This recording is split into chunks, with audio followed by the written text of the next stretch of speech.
Doge coin की एक और ETF फाइल कर दी गई है, लेकिन ये ETF एक आम नहीं, क्योंकि ये बहुत ही मुख्तलिफ तरीकाकार से फाइल की गई है और इसमें इन्वेस्टर्स प्रोटेक्शन मौजूद नहीं। इसका क्या मतलब है कि क्या अमेरिकी security and exchange commission crypto और मीम कॉइन में मौजूद वॉलेटिलिटी को कानूनी हैसियत देने लगा है?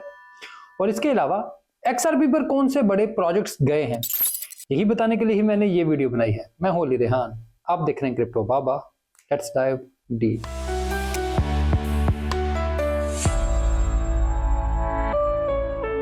मेरी कल वाली गुफ्तगू पर काफी लोगों ने पूछा कि आपकी बात कुछ समझ नहीं आई, इसे थोड़ा आसानी से समझा दें। तो फिर इसकी आसान जुबान ये है कि बुल मार्केट और क्रिप्टो दोनों ही फाइनेंशियल दुनिया की मुश्किलात, गैर यकीनी सूरत हाल और मुसलसल तब्दीली को दिखाती हैं। जब मैं ये कहता हूं कि ये मार्केट बहुत हसास है, तो इसका मतलब है कि यहां जिंदगी मौजूद है, क्योंकि इसमें मौजूद इंसानों के ख्वाब इससे जुड़े हुए हैं, जैसे किसी भी दूसरी फाइनेंशियल मार्केट से जुड़े हैं। लेकिन यहां हसासियत बहुत ज्यादा है, जैसे यहां मार्केट बहुत नीचे गिरती है और फिर वापस आती है, क्योंकि ये आम लोगों की मार्केट है जिनकी जिंदगी भी ऐसे ही होती है।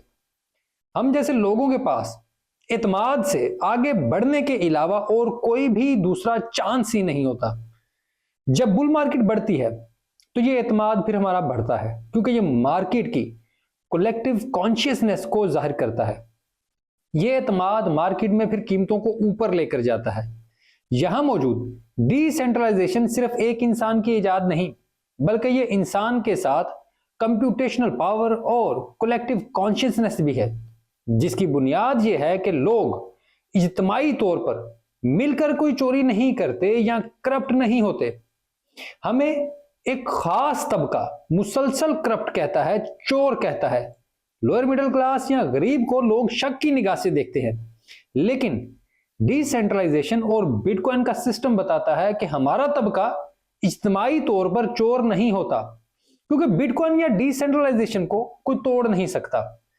यही वो सच है जो इस सिस्टम की जिंदगी है, और यही वो सच है जो हमारी अच्छाई का सबूत है, क्योंकि हम दुनिया भर में हर रंग के होने के बावजूद अक्सरियत में हैं और हम करप्ट नहीं हैं, वरना बिटकॉइन का सिस्टम ना चलता। अब हम एक ऐसी खबर पर बात करेंगे जो क्रिप्टो की दुनिया में हलचल मचा सकती है।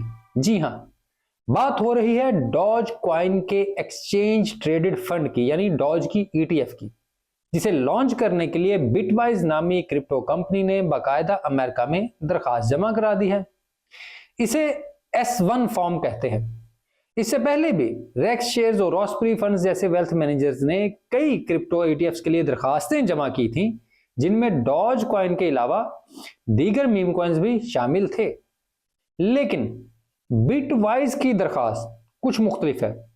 ब्लूमबर्ग इंटेलिजेंस के मुताबिक बिटवाइज ने अपनी दरखास्त एक्ट 33 के तहत जमा की है, जबकि रेक्स और ऑस्प्री ने 40 एक्ट के तहत दरखास्त जमा की थी।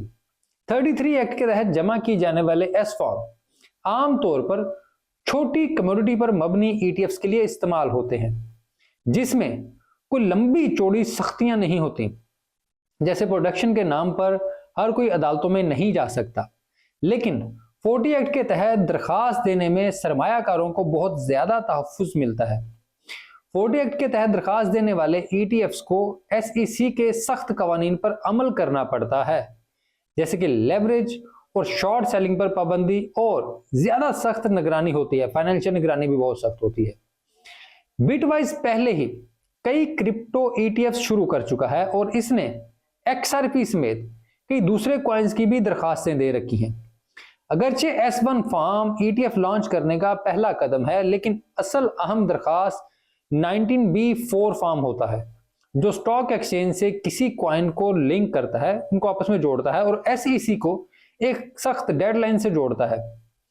गैरी गेंसलर की SEC के दौर में मीम कॉइन ETFs का तस्वुर तकरीबन नामुमकिन था, लेकिन सदर डोनाल्ड ट्रंप के दौर में ऐसे फंड्स के इम्कान पहले से कहीं ज्यादा रोशन हो गए हैं। सदर ट्रंप की क्रिप्टो पॉलिसियां बेहतर हैं। उन्होंने अपने मीम कॉइन्स ट्रंप और मिलेनिया लॉन्च भी किए हैं। यह वाजे हो गया है कि सदर खुद भी मीम कॉइन्स के शौकीन हैं, तो इसका मतलब है कि डॉज के लिए बहुत बड़ा रिलीफ है, क्योंकि डॉज के 40 एक्ट के तहत रजिस्ट्रेशन से अमेरिका कानूनी तौर पर क्रिप्टो में मौजूद वॉलेटिलिटी को कबूल कर लेगा और किसी कॉइन के गिरने से कोई क्रिमिनल केस भी फिर नहीं बनेंगे। अब यहां XRP की बात करें तो ओंडो फाइनेंस XRP पर अमेरिकन गवर्नमेंट की शॉर्ट टर्म सिक्योरिटीज की मार्केट बना रहा है। वैसे ये मार्केट पहले भी ऑन चेन मौजूद है, लेकिन पहली बार रिपल के ऊपर कुछ बन रहा है, तो इस वजह से ये रिपल के लिए बहुत बड़ी खबर है। लेकिन ज्यादा बड़ी खबर यह है कि इस मार्केट की वजह से उन्हें ब्लैक रॉक की जानब से ग्रांट मिलेगी, जो बहुत बड़ी है, और इससे रिपल को काफी फायदा होगा। यह भी मुमकिन है कि इससे XRP का टोकन भी पंप किया जाए। अब अगर आप मीम मैनिया के क्रेज से निकलकर देखें तो इस वक्त ऑन चेन पर सबसे बड़ी मार्केट रियल वर्ल्ड एसेट्स हैं जो तेजी से बढ़ रहे हैं। इसमें इन्वेस्टमेंट भी तेजी से आ रही है। सिर्फ अमेरिकन ट्रेजरी बॉन्ड्स की बात करें तो ये इस वक्त 3.5 बिलियन की ऑन चेन इंडस्ट्री बन चुकी है।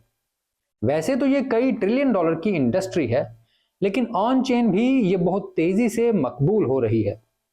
इसकी वजह से अब अमेरिकन बॉन्ड्स 24 घंटे ट्रेड होते हैं और इनकी रवायती मार्केट्स भी बदल रही हैं।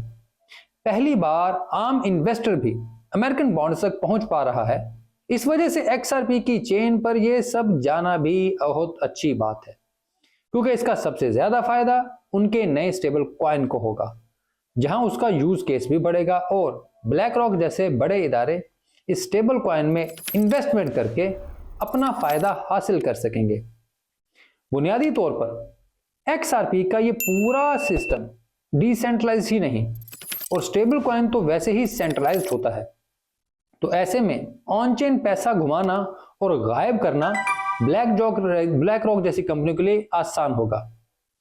अब मैं इस पर कोई भी तनकीद करूं, लेकिन XRP के लिए ये बहुत अच्छा है और इससे इनकी इन्वेस्टमेंट को बहुत ज्यादा फायदा होगा।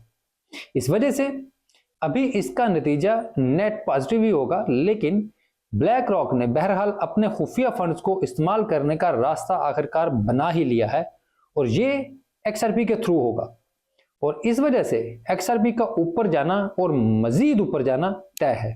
तो खैर, ये थी आज की वीडियो। उम्मीद करता हूँ आपको ये वीडियो अच्छी लगी होगी। अगर ऐसे तो वीडियो को लाइक जरूर कीजिएगा, कमेंट में अपनी राय भी दीजिएगा। चैनल सब्सक्राइब नहीं किया तो छोटा सा क्लिक कर दें, हमारा बड़ा भला हो जाएगा। बाकी आप मुझसे एक्स पर भी रब्ता कर सकते हैं, और इसके अलावा मैं एरिना में भी मौजूद हूँ। एरिना कैसे इस्तेमाल करना है उसके बारे में मेरी बेसिक वीडियोस मौजूद हैं, उसको कैसे लॉगिन करना है या कैसे ज्वाइन करना है। बाकी वहाँ पर आकर क्या करना है, तो यार वहाँ पर आएंगे तो एक बार आपको अंदाज़ा हो ही जाएगा। बाकी जितने भी सोशल मीडिया के प्लेटफॉर्म्स हैं वहाँ पर भी आप जाकर ही आपने कुछ देख कर उनको सीखा, तो यहाँ पर भी जाएंगे तो फिर ही पता चलेगा। बहुत शुक्रिया।